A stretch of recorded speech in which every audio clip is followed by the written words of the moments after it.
Hello दोस्तों, नमस्कार। राठौर जी के एनसीए क्लासेस में आपका स्वागत है। मैं आपका होस्ट आदित्य राठौर। आज करेंट अफेयर्स से 15 महत्वपूर्ण क्वेश्चन लाया हूं। आज का पहला प्रश्न है, हाल ही में सीडैक द्वारा किस संस्थान में परम गंगा सुपर कंप्यूटर स्थापित किया है? आईआईटी रुड़की, आईआईटी मंडी हिमाचल प्रदेश, आईआईटी कानपुर, आईआईटी बॉम्बे। यह आईआईटी रुड़की हो जाएगा। जो centre for development of advance computing यानी सीडैक ने राष्ट्रीय सुपर कंप्यूटर मिशन के दूसरे चरण के तहत आईआईटी रुड़की में परम गंगा नामक एक सुपर कंप्यूटर डिजाइन और स्थापित किया है। परम गंगा की सुपर कंप्यूटिंग क्षमता 1.66 पेटाफ्लॉप्स है। आज का अगला प्रश्न है, हाल ही में किस राज्य में कौशल्या मातृत्व योजना की शुरुआत हुई है? छत्तीसगढ़, झारखंड, उड़ीसा, त्रिपुरा। यह छत्तीसगढ़ सही हो जाएगा। तो छत्तीसगढ़ के रायपुर के बीटीआई मैदान में आयोजित राज्य स्तरीय महिला सम्मेलन में मुख्यमंत्री भूपेश बघेल ने 5 हितग्राहियों को सुरक्षित मातृत्व के लिए 5,000 रुपये के चेक वितरित कर कौशल्या मातृत्व योजना की शुरुआत की है। आज का अगला प्रश्न है, हाल ही में किस राज्य में आमा योजना और बहिनी योजना शुरू की जाएगी? असम, नागालैंड, मेघालय, सिक्किम। यह सिक्किम में किया जाएगा। जो सिक्किम के मुख्यमंत्री प्रेम सिंह तमांग ने घोषणा किया है कि आमा योजना गैर कामकाजी माताओं की मदद करने के लिए एक योजना और राज्य की छात्राओं को लाभान्वित करने वाली बहिनी योजना को लागू किया जाएगा, जो उन्हें उनके बैंक खातों में सालाना 20,000 रुपये प्रदान किया जाएगा। और बहिनी योजना सैनिटरी नैपकिन की उपलब्धता की कमी को दूर करने के लिए छात्राओं की ड्रॉप आउट दर को कम करने और मासिक धर्म स्वास्थ्य और स्वच्छता सुनिश्चित करने के लिए है। इस योजना के तहत राज्य में कक्षा 9 और उससे ऊपर की 18,000 से अधिक छात्राओं को मुफ्त में सैनिटरी नैपकिन प्रदान किया जाएगा। आज का अगला प्रश्न है, हाल ही में 2022 के लिए संयुक्त राष्ट्र अंतर्राष्ट्रीय महिला साहस पुरस्कार मिला है? डॉक्टर इला लोथ, रिजवाना हसन, प्रियंका नोटक्की, नीता अंबानी। यह रिजवाना हसन को मिला है, जो बांग्लादेश की एक पर्यावरणविद हैं और अधिवक्ता भी हैं।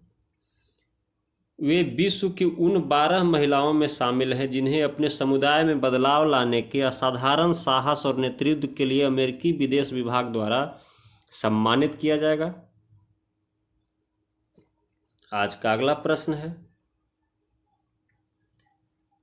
हाल ही में अमित शाह ने किस राज्य में महिलाओं को सरकारी नौकरियों में 33% आरक्षण देने की घोषणा की है? उड़ीसा, बिहार, त्रिपुरा, गुजरात। यह त्रिपुरा में घोषित किया है। यह अंतर्राष्ट्रीय महिला दिवस के मौके पर त्रिपुरा में सरकारी नौकरियों में महिलाओं को 33% आरक्षण देने की घोषणा की गई है। और त्रिपुरा के वर्तमान मुख्यमंत्री बिप्लब कुमार देव हैं, जिनकी मौजूदगी में यह घोषणा की गई।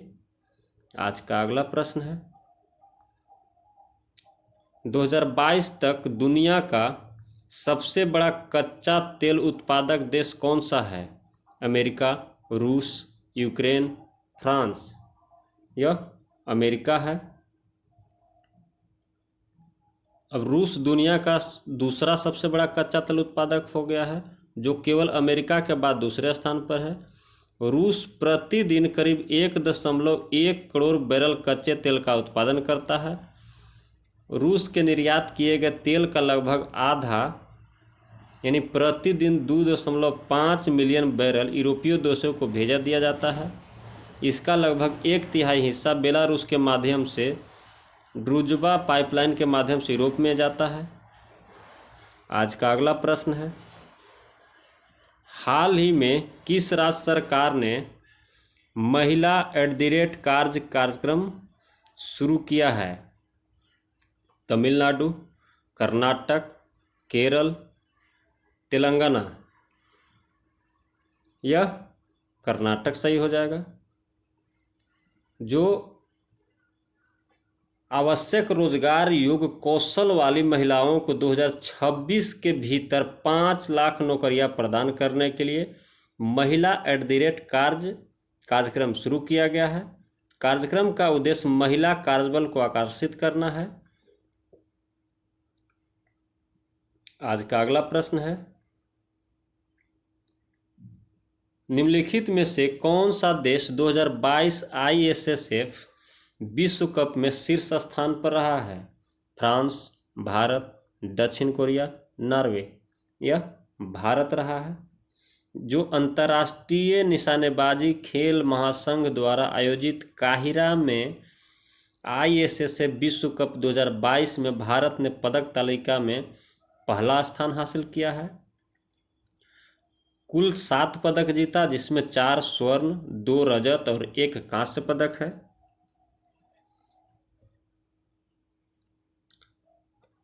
नॉर्वे 6 पदक के साथ दूसरा स्थान पर और फ्रांस 3 स्वर्ण पदक के साथ तीसरा स्थान पर रहा है।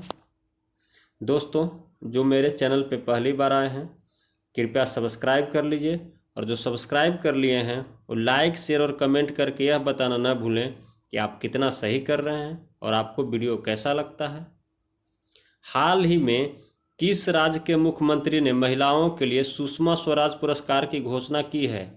गुजरात, उत्तराखंड, हरियाणा, गोवा। यह हरियाणा ने घोषणा किया है।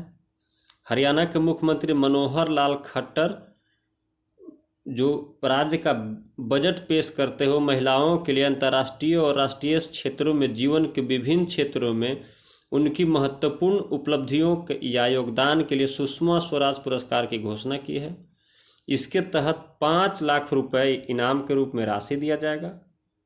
आज का अगला प्रश्न है, हाल ही में कैटलिन नोवाक किस देश की पहली महिला राष्ट्रपति बनी हैं? Poland, Kazakhstan, Sweden, Hungary. यह हंगरी की बनी है। जिन्होंने हाल ही में परिवार नीति मंत्री के रूप में कार्य किया था। वह संसद में ज़्यादातर औपचारिक भूमिका के लिए 137 वोटों से 51 के लिए चुनी गई, जो कि एक अर्थशास्त्री विपक्षी चुनौतीपूर्ण पीटर रोना से आगे ओरबन की दक्षिणपंथी फाइड्स पार्टी के वर्चस्व वाले थे। अगला प्रश्न है, हाल ही में भारत का पहला 100% महिला स्वामित्व वाला औद्योगिक पार्क किस शहर में खोला गया है? अहमदाबाद, हैदराबाद, गुरुग्राम, गांधीनगर। यह हैदराबाद में खोला गया है। जो अंतर्राष्ट्रीय महिला दिवस 2022 के उपलक्ष्य में भारत का पहला 100% महिला स्वामित्व वाला औद्योगिक पार्क हैदराबाद जो तेलंगाना में खोला गया है। तेलंगाना के उद्योग मंत्री KT रामाराव ने इस पार्क का उद्घाटन किया था। यह 50 एकड़ में फैला हुआ है। अब इसे बनाने में 250 करोड़ रुपए की लागत आई है।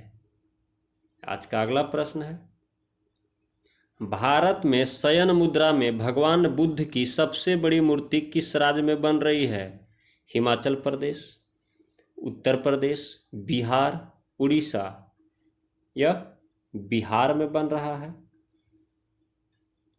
भारत के बौद्ध तीर्थ यात्रा सर्किट को सक्रिय रूप से पुनर्जीवित किया जा रहा है तथा बोध गया इसका एक अभिन्न अंग है। इस प्रतिमा का निर्माण बुद्ध इंटरनेशनल वेलफेयर मिशन द्वारा किया जा रहा है। इसकी ऊंचाई 30 फीट और 100 फीट लंबी होगी। इस प्रतिमा में भगवान बुद्ध शयन मुद्रा में है। इस विशाल प्रतिमा का निर्माण साल 2019 से शुरू हुआ था। यह बोधगया में बनाया जा रहा है। आज का अगला प्रश्न है,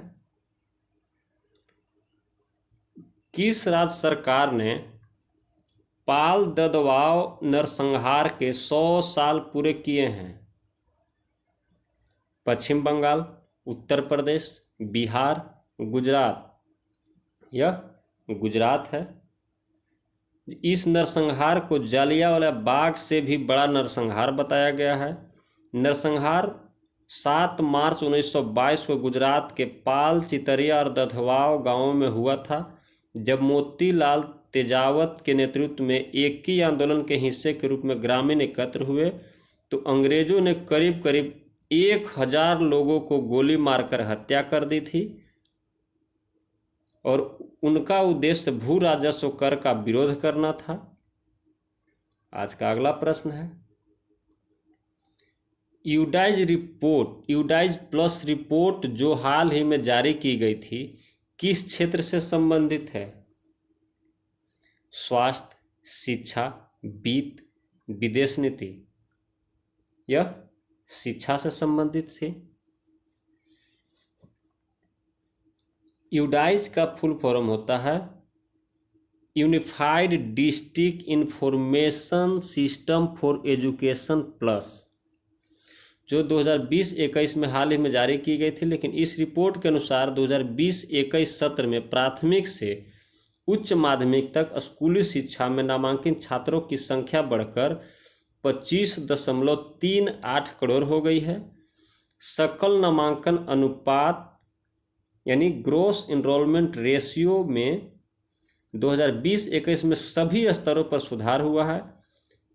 निजी स्कूलों के 39.7 लाख छात्र सरकारी स्कूलों में स्थानांतरित हो गए हैं।